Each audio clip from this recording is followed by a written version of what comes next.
Publishing uchaona kuti sangano rino re Seventh Day Adventist rakabatwa zvikuru ne publishing department. Saka munhu ungada kuziva kuti publishing yakatanga sei. Publishing yakatanga Moses aipa gomo achipuhwa the 10 commandments. Manzwa here church. Mwari womene akanyora neruoko rwake publishing yaito itanga ipa. Manzwa here church.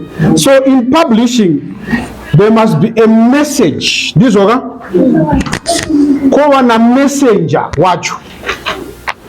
Tabva kuna messenger toenda pana customer achawa nechanyorwa chacho. So God pakutanga ndiye akataura message yekutanga in the form of the testament of love, which is the 10 commandments. Saka ndokubva anyora neruoko rwake, he published.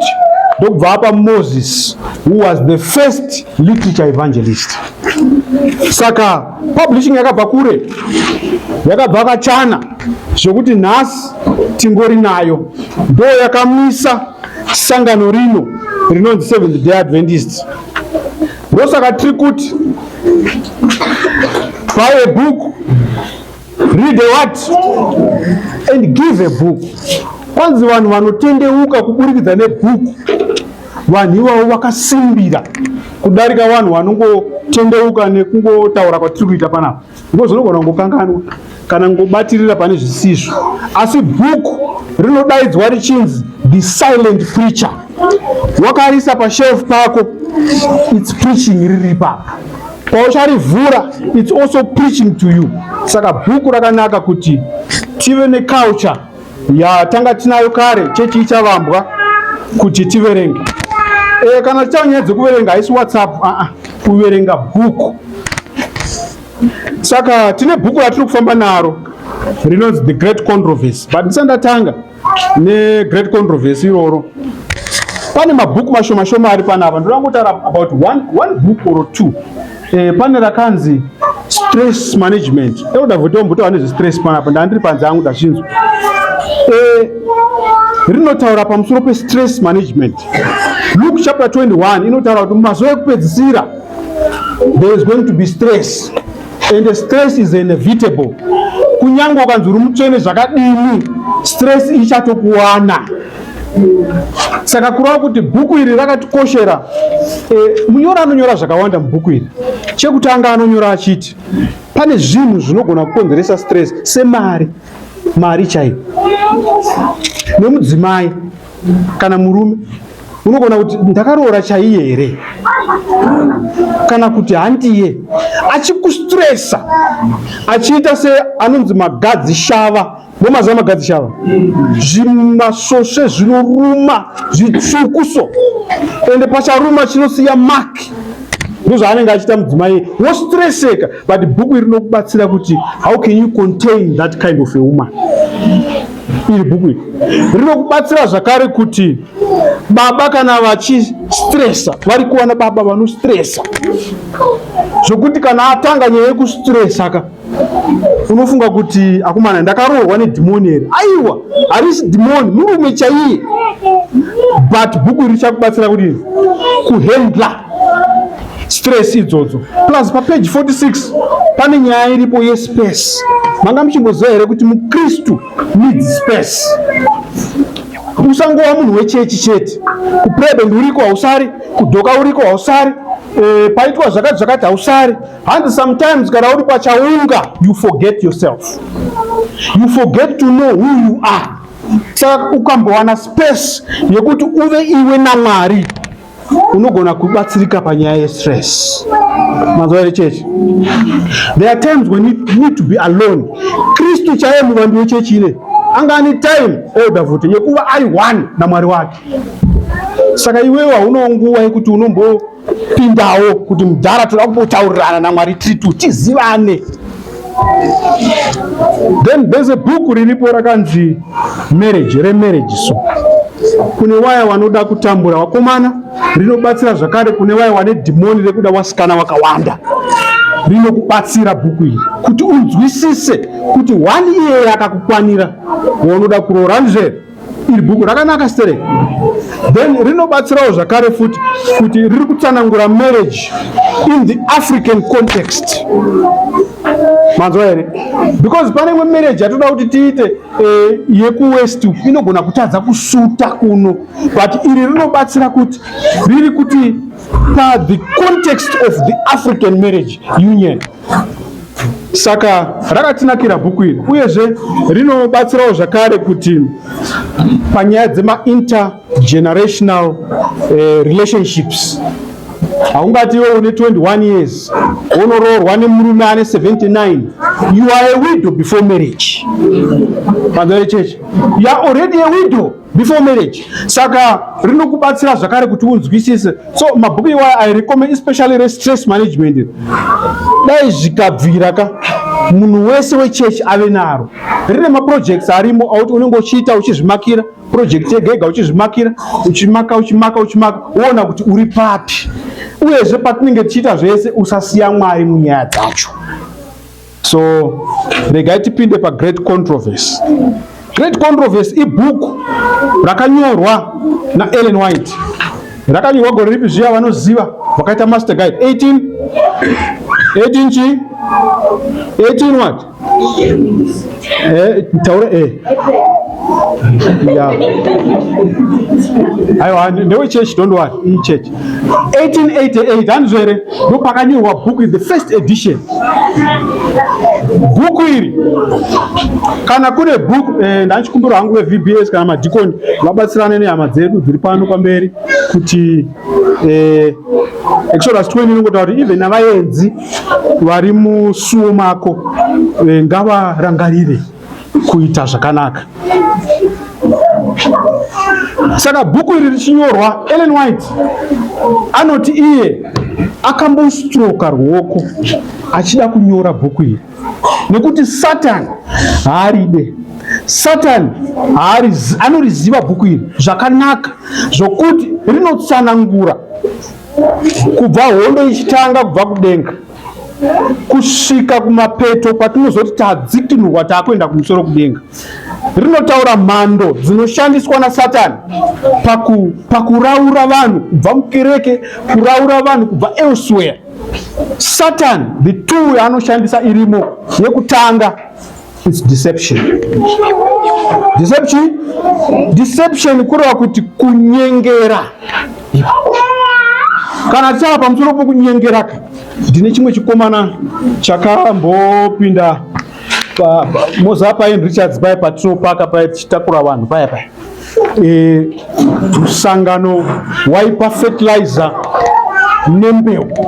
Saka mwe mudhara ndokubva auya achibva kumusha ndokubva apuwa mbeu dzake masaga efertilizer 25 nembeu dzake dzinokwana kuita 4 mabhegi. Ndokubva agara panze paya achida kuzama kutsvaka motikari.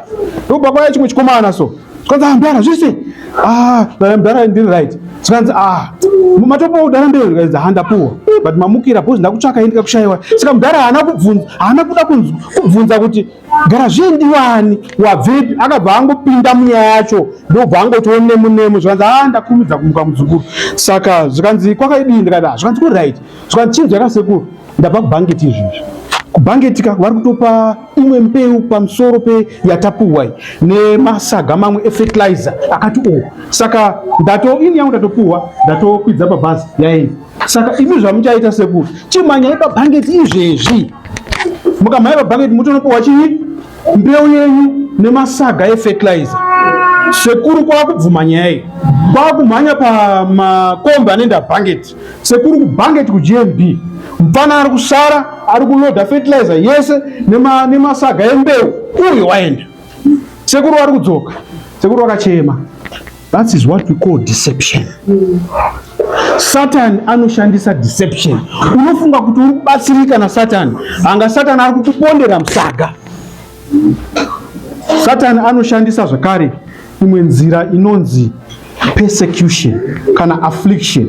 Akakushayiwa padeception, Satani unouraya. Bvunzai Job, anoziva izvozvo. Job akapersecutwa, asi Job akati ndichamira ndakasimbira nekuti mudzikini wangu ndinomuziva, mupenyu uye kunyange ndikafa ndichamuka pazuva rokupedzisira. NdiJob.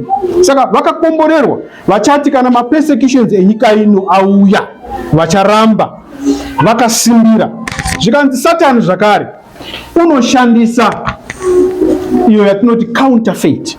Counterfeit ndo yatingati ndo nuclear arsenal yaSatani. Kana tichiti counterfeit tiri kureva kuti chinoita sokunge ndicho asi hachisi. Chinhu chacho chinenge chakaita kunge original, chakafanana neoriginal asi hachisi original. Ndo imwe mhando inoshandiswa naSatani. Saka uchaona kuti bhuku iri rinotsanangura zvese kubva pakutanga richisvika kusvikira tazoponeswa. But anyway, nekuda kwenguva yedu, regai tipinde panyaya yedu. Genesis chapter 3. Genesis chapter 3. Ndo patichanyanyozembera both tiri kusummarize kubva pachapter 29 yeGreat Controversy, chapter 30, 31, 32, 33. Ipapa ndo pane nyaya yedu. Vane bhuku irori munogona kufambirana nesu tiripo ipapa tichibata tiripo. Genesis chapter 3 tibatirei ipapa. Genesis chapter 3 pavhesi ya 1. Yeah. Zvino nyoka yakanga ina mano kupfuura mhuka dzose dzesango dzakanga dzaitwa naJehovha Mwari. Ikati kumukadzi, nhai ndizvo here kuti Mwari akati, regai kudya miti yose yomunda? Chimirai papa. Mukunzwa nyoka iri kutaura? Inyoka kai? Sangano ngatifambirei napamwe chete. Nyoka iri kutaura mainzwa kai?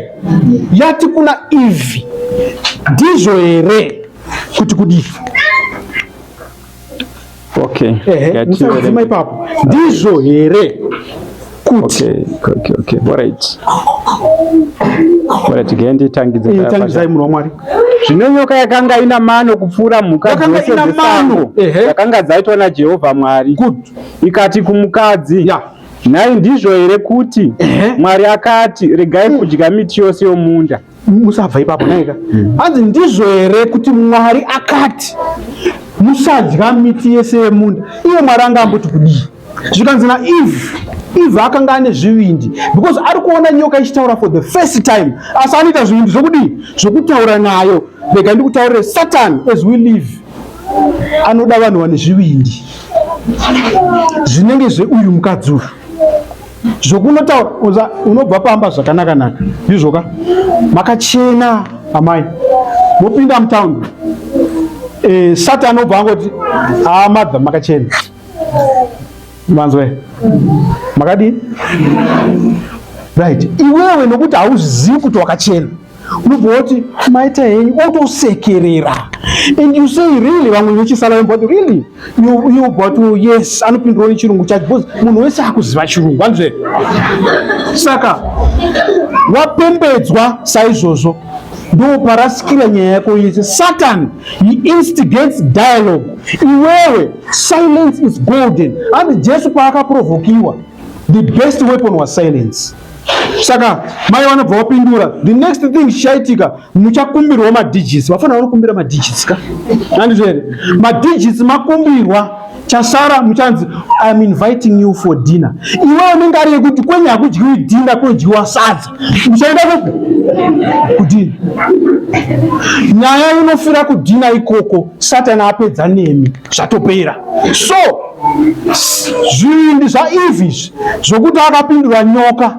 Nyoka yatanga kutaura on the first day rata, bozi yaimbodarika kanzve, yaimbodarika achiona. Ende nyoka yacho, Satani waitoziva kuti Eve anofarira muchero iwoyu. Ndoko anowanzotambira. Ende Satani anokuwanira pane zvaunofarira. Satani haambofe akakuedza nechingwa yochifarira wakadzi. azviite.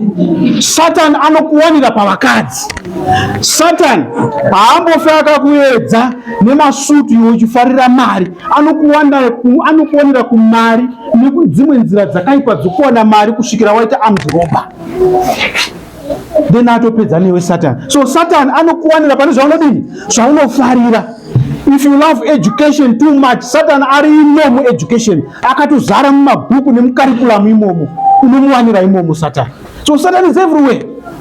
Tiri pahondo huru. Ndosaka ichinzi the great controversy. Ndosaka zichinzi anoverenga ngaacherechedze. Famba neverse. Zvikanzi kudi? Verse ya 2. Verse 2. Mukadzi akati kunyoka. Mukadzi ndobva ati kunyoka. Tingadya hedu michero yemiti pamunda. We may eat. Asi kana iri michero yemuti uri pakati pomunda. Asi muchero uri pakati. Mwari akati regai kudya kana kubata kuti murege kufa. Good. Mwari ndobva takanzi musadya muti uri pakati. Kana kudi?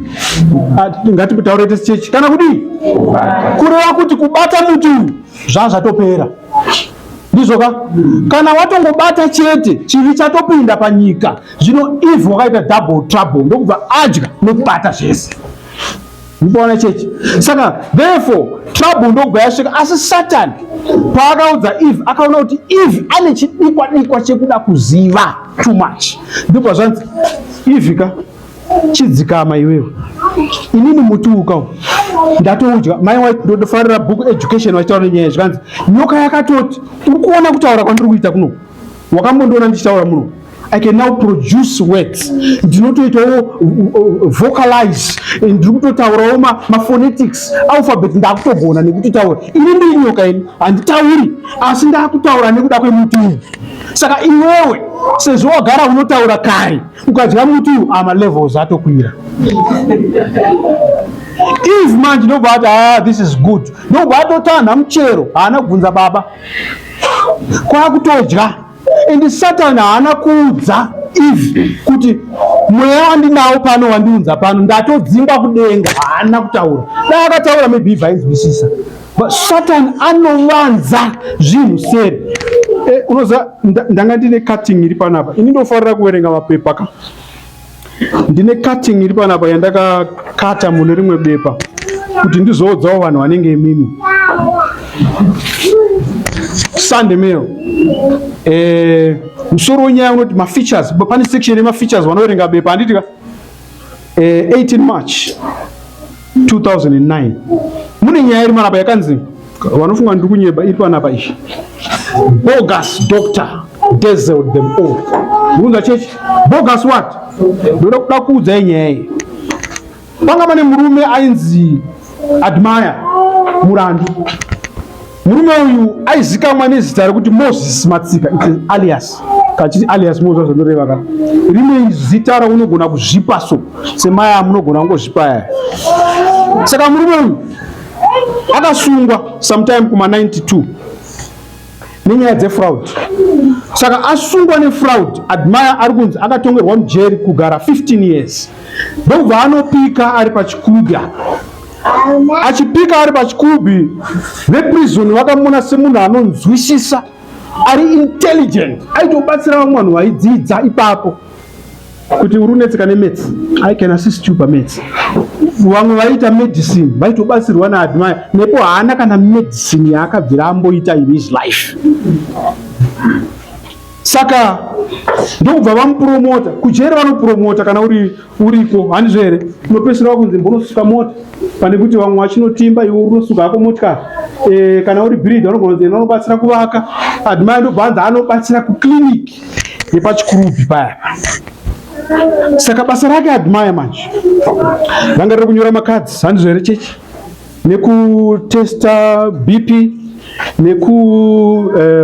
zvimwe zvoitwa zvezvazvo temperature zvese aita achinyora. Apedza manje newe Admire unzi chiendai pana nesi munobatsirwa. Saka nekufamba kwenguva Admire akaona masystem ese ezvaiitika pachipatara. Ndobva Amnesty yauya vamugabe vakamuburitsa neAmnesty. Ndobva abuda Admire. Achibuda Admire akabva anopfeka mapepa eudokta. Apfeka mapepa eudokta. Pane zvipatara zvakanyorwa panapa zvaakashanda Admire. To cut the story short, kwanza akashanda pa National Blood Transfusion Service muHarare, akashanda pa Rinyatwa Group of Hospitals, akashanda pa Harare Central Hospital, akashanda pa Willowvale Medical Center, akashanda pa BS Leon Trust, akashanda pa Chitunguza Central Hospital, akazoshanda pa chipatara chedu chinonzi Adventist Clinic iri muHarare umo pa dental vanoziva kuseri kweconstruction house kunoku ndo paakashanda pekupedzisira. Mwari wakati zvanyanya izvi certificate angane zvese very intelligent manzwe akafanana na Satani wabva kupi kudenga achisvika mubindu muya achinonyepera Eve. Saka zvinonzi manje ndandakanganwa futi he was also a gynecologist. Madzimai ane mimba aiwabatsira achiwaonesa kuti zvakamira sei admai.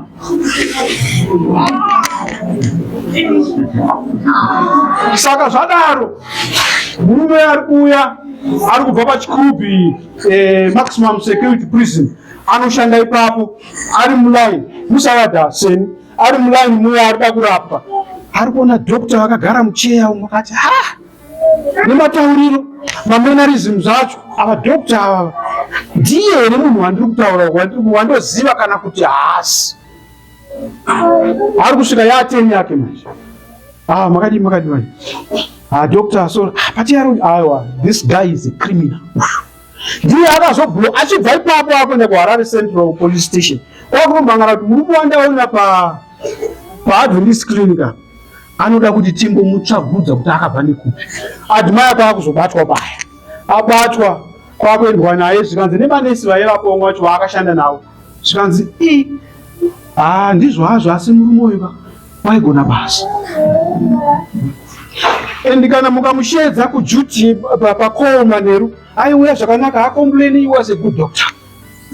Aita zvinhu zvake hapana kana chakaipa chaakaita mazwa iri chechi. But he was a fake doctor. Satan can do all things zvakanaka in your life but he is fake. Satan haana chakanaka chaanokwanisa kukuitirai. Chake kukubvisa pana Mwari nekukurasa for good. So we have such people. Pane vanhu vakadzidzwa pano vasingatozivi kuti vakadzidzwa nematicha efeke. Munhu akatofeka mapepa emunin'ina wake kwakutonza ticha. Kwakutoticha vana kwakupasa. Takaona vakawanda vachisungwa kuti is a fake teacher. Saka navanoda zvefundo zvenjere Satani uriko futi kunjeriko. He is there. Saka there is no escape because Matthew 24 inoti dai zvaigona Satani unoda kutorasisa nevatsanangurwa vaMwari.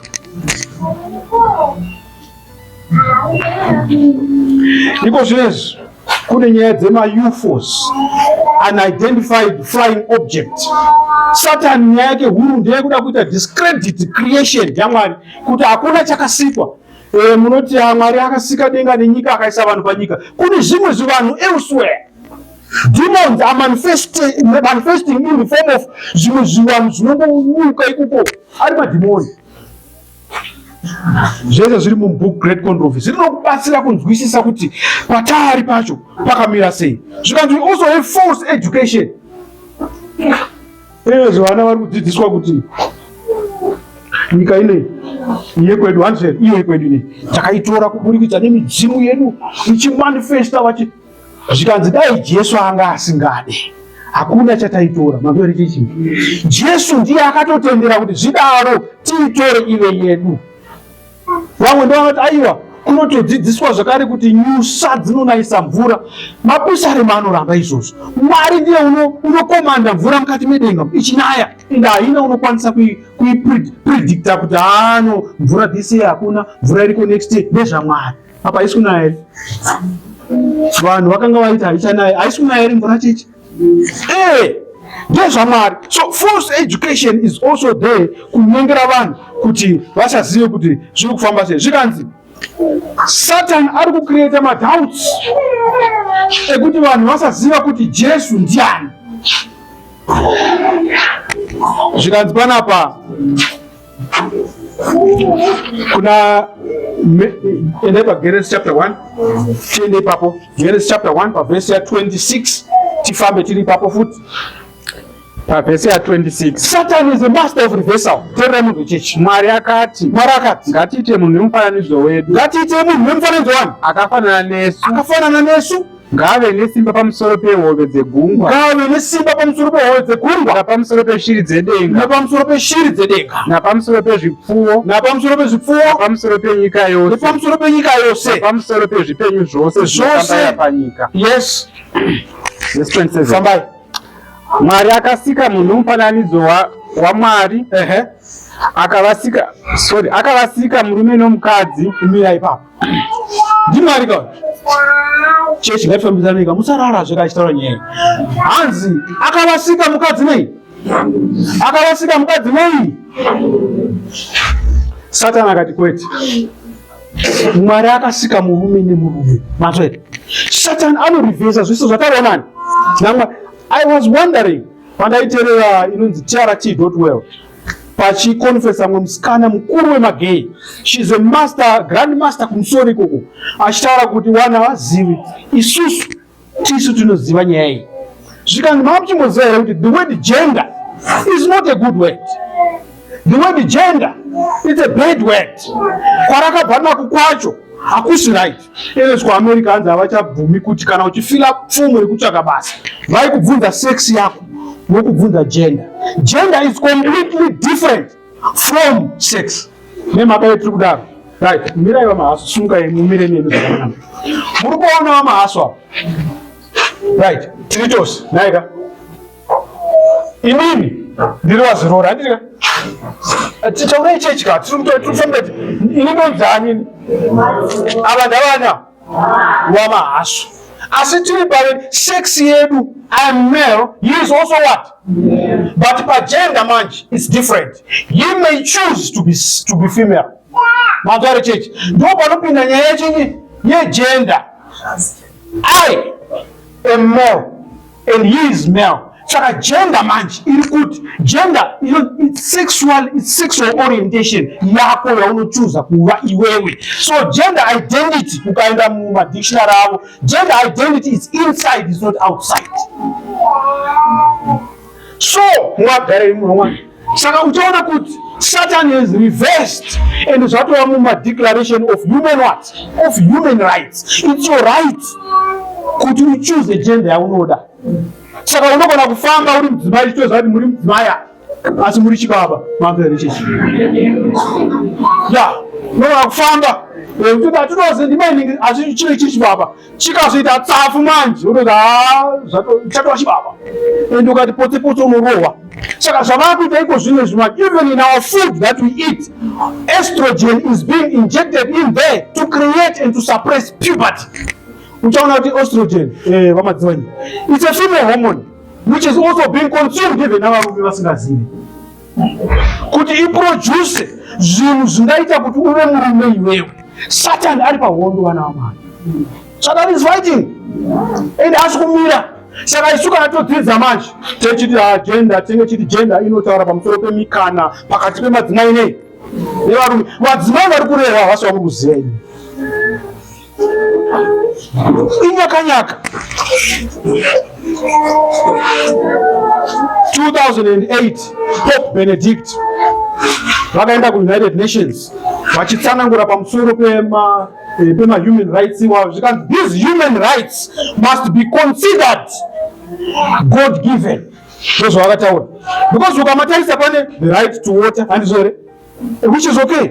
Apamunhu asikati mvura here, the right to housing, the right to education. Ava specify kuti education ipi because there's false education which denies. You cannot be a professor in this world of biology or science usingadzidzise evolution. Azviite.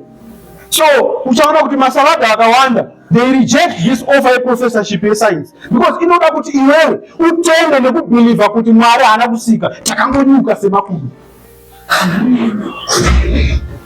So Satan ari pahondo kudaro uchaona kuti Pope vakataura vakati these rights they must be considered God given. But uchaona kuti pa God given pane mamwe kama rights ari pa ari kupikisana naJehovha, so they cannot come from God. Ndimwari umwe asiri Mwari wokumusoro kudenga ari kutaurwa pana.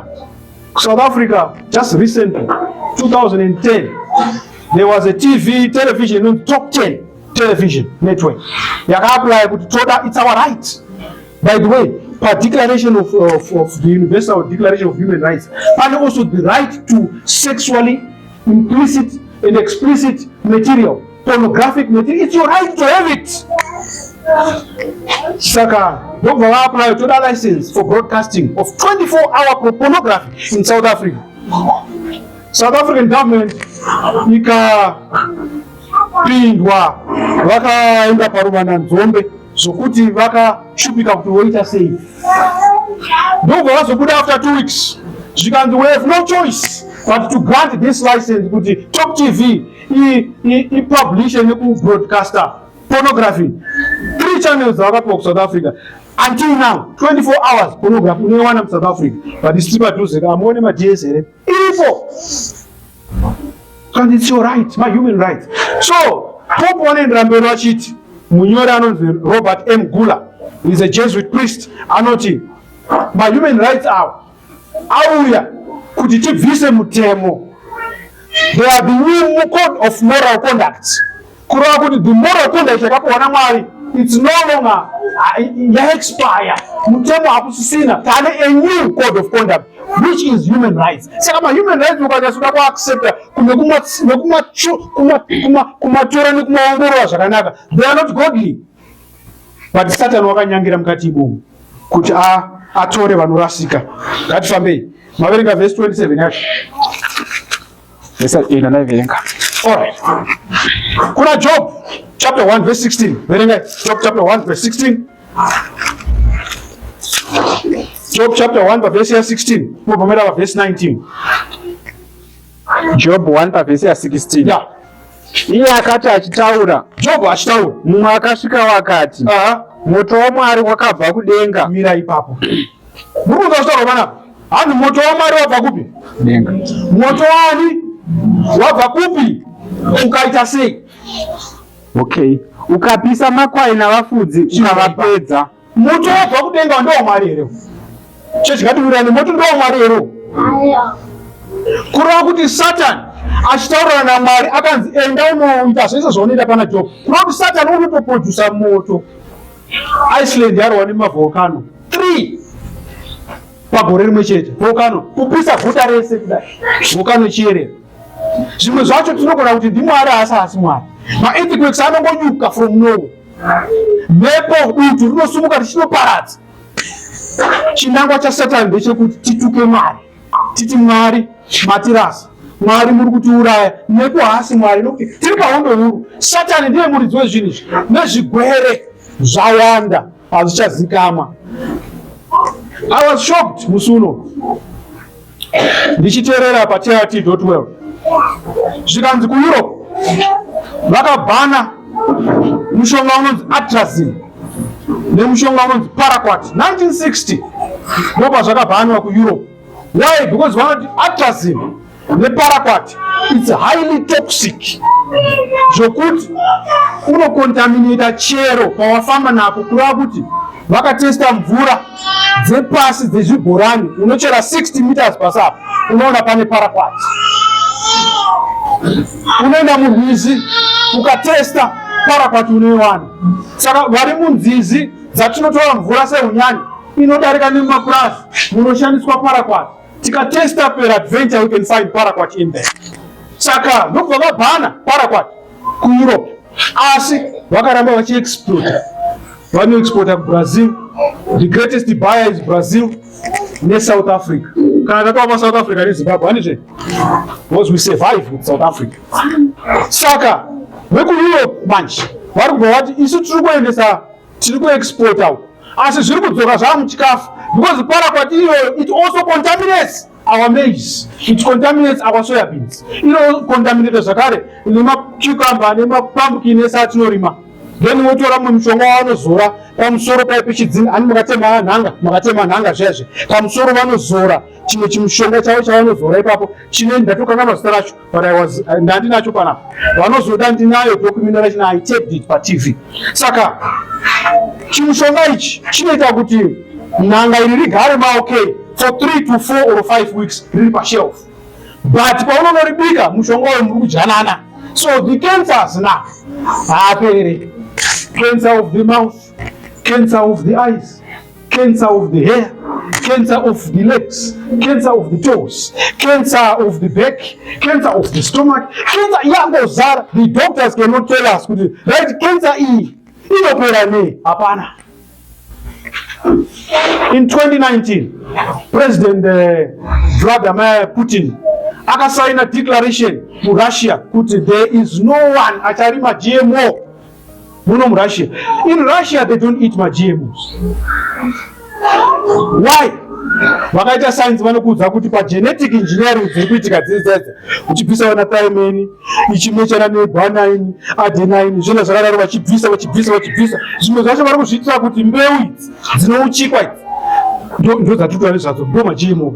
Mbeu dzinouchikwa idzi dzimwe zvacho dzinonzi dzive drought resistant, dzimwe zvacho dzinonzi dzive early maturity. But Mwari akasika achiti mbeu ichaibva nemwaka wayo, but munhu anobva ataura kuti ayo toda kuti ive early maturity. Makamuonipi huku inoibva ne6 weeks? Mwari ana kusika zvakadaro. 6 weeks huku yakutojiwa. Ana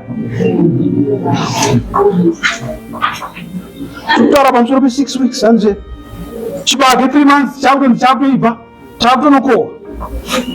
Saka maGMO zvaari kuita manje, kwanzi ukadya chikafu cheGMO chinoproduce matoxins. Matoxins ari carcinogenic to cause these cancers again. Saka cancer haife yakapera, tinayo kusvika Jesu achiuya. Nokuti we have eaten, tamwa mvura, tafema mweya, ungori polluted. Satani ari pahondo, kwanzi anofarira kuparara kwavanhu. But Bible rinoti vakakomborerwa vanorava. Natural disasters haasi kupera.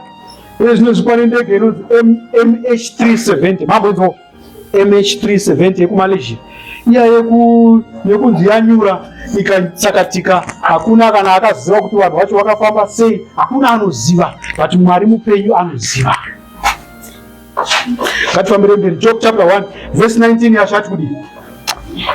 Verse 19. Dutu guru ndokubva kurutivi rwerenje ndokurova pamusoro pavana vakafa. Yes. Ini ndoga ndapunyuka ndauya kuzokuudzai. Dutu ndobva rasumuka ndizve. Kwanzi nenyika chayo iri kutogomerawo kuti dai Mwari vachidzoka. Ndosaikwa imba inonzi stanza 3 hymn 5. Ndabvunza pasi zuwa zvese zvakandipindura nguva iri kunopera Jesu anouya musacheme.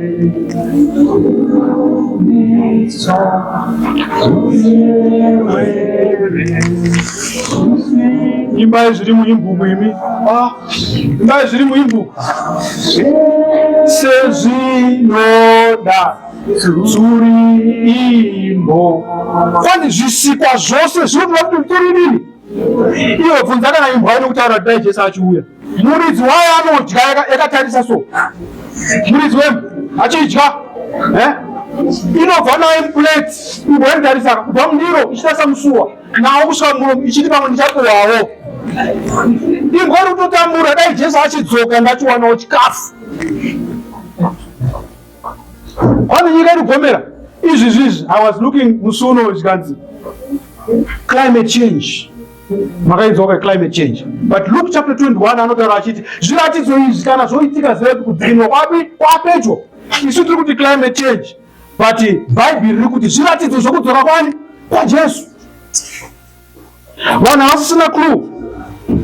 Zvikanzi toda kuti tiende kunoita inonzi COP26 masummits eclimate change apere. Climate change inonzi iri kukonzeswa necarbon emissions anyanya mudenga.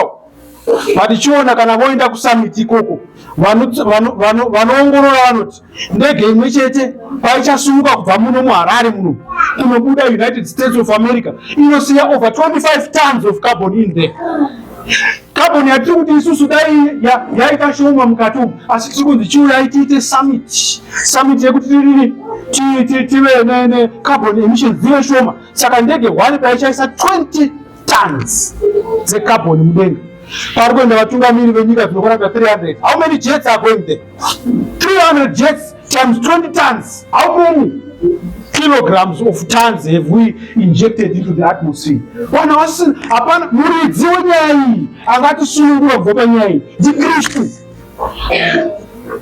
Because vachidzoka futi vanosiya futi maemissions mukati medeki, vanosiya akawanda mukati medeki. Saka uchaona kuti nyaya haiperere ipapo. Nyaya inoda kuti iwone musi uno vaiti mota dzedhiziri chaidzo dzepeturu hatichadi, takuda dzemabhatiri. But zvaonekwa zvakare kuti pakuchera mabhatiri panocherwa cobalt neplatinum, we are polluting the water and vamwe they are confused, havachazivi kuti toita zvipi. Ndosaka tatidai Jesu achidini hake achipindura. Ndosaka tiri kuti great controversy ngaiende munyika vanhu vazive, ngaiende munyika vanhu vadzikinurwe. Isusu dai tingariverenga tikarinzwisisa. Vanhu vari kuprotesta iko zvinezvi kuti aiwa zvamuri kutaura handizvo, aiwa izvi zvazviiti. Musuno ndaitarisa zvikanzi mumaguta umu, manzwa ere chechi, mumaguta umu hanzi takangogara hedu asi takagara tiri kungonetseka nemastresses. Izvi zvamwana kurara, manzwa ini kana kumba kwangu cheko handirari, wozi ndikangonzwa kati ko ndotomuka ndobata rekeni yangu mumaoko, handizvere ndobata rekeni ende ndakagukuchina kakenista kangu kepeper spray nene ndichifunga kuti kuda pamwe ndingadini ndingawanowa ndingarohwa, handizvere. It's stress after stress. Ende Satan anda kuti tishaiwe nguva yekunamata, tive nenguva yekudini, yekurinda mbavha. Ende pakurinda futika haushaiwe kamboko kuimba rinda nyimwiwa, ini kuchirindira mbavha.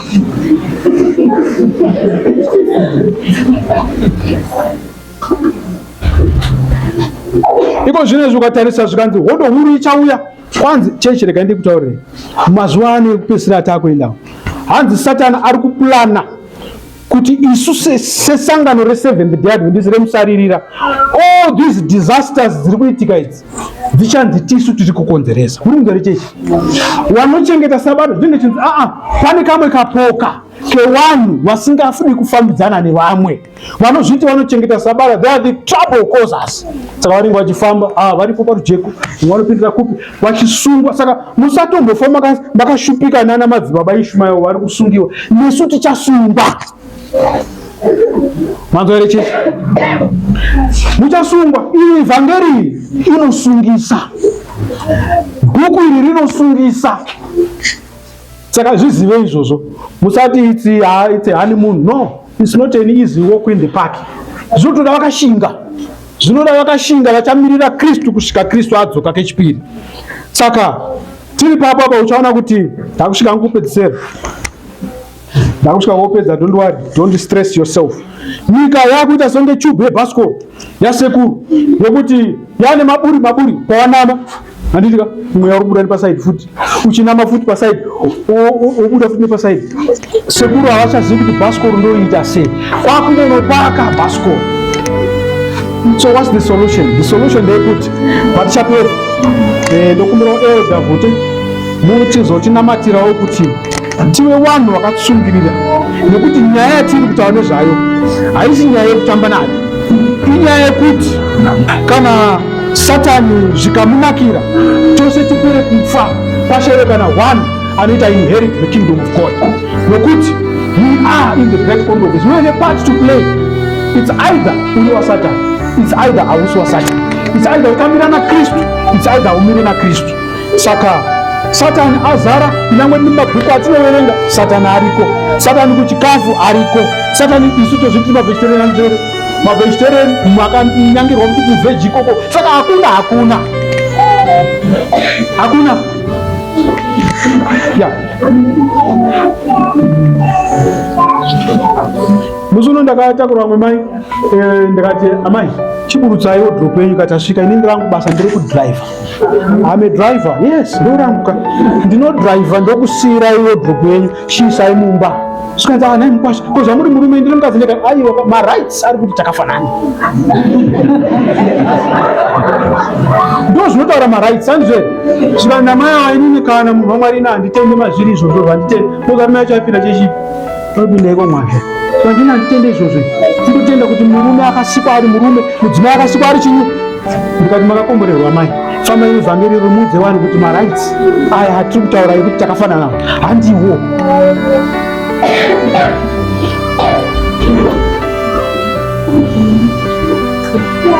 Timbisirewo rwiyo rwokuvharira tisatasimuka toda vhute vatinamatiro kuti nyaya yatutaura nezvayo panapa inyaya iri serious. So we need the strength from above, we need the strength from God, we need to stand takamurira Kristu. Tinofanira kuva vanhu vachashingirira because Revelation chapter 12 chapter 14 inotaura kuti here is the patience of the saints, those who keep the commandments of God and the faith of what? Of Jesus. Saka kureva kuti haisi nyaya yekutamba nayo, inyaya yekuti timire tisingatyi. Oga sungai mutinamatiri muise vana vaMwari mukati mumaoko avo.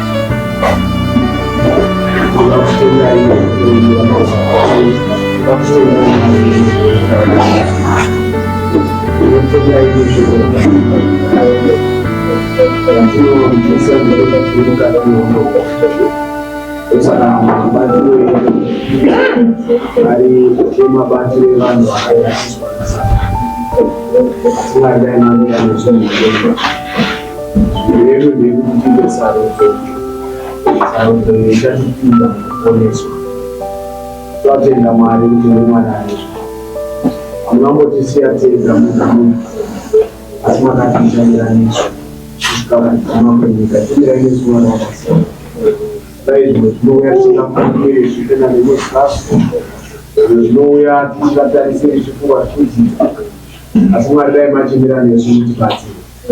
Twatenda neshoko renyu unopinza vanoparadza nemafupa Jehovha dai matibatsira zvimira Yesu sevana venyu muongorore vaizvaa izvo zvakanaka uye nawo uye namachasara kuzvakuizvo aitwa zvakira Mwari vamotora vazvinaikuniranga zvitara Jesu kunamata. Mwari atiitire zvakanaka.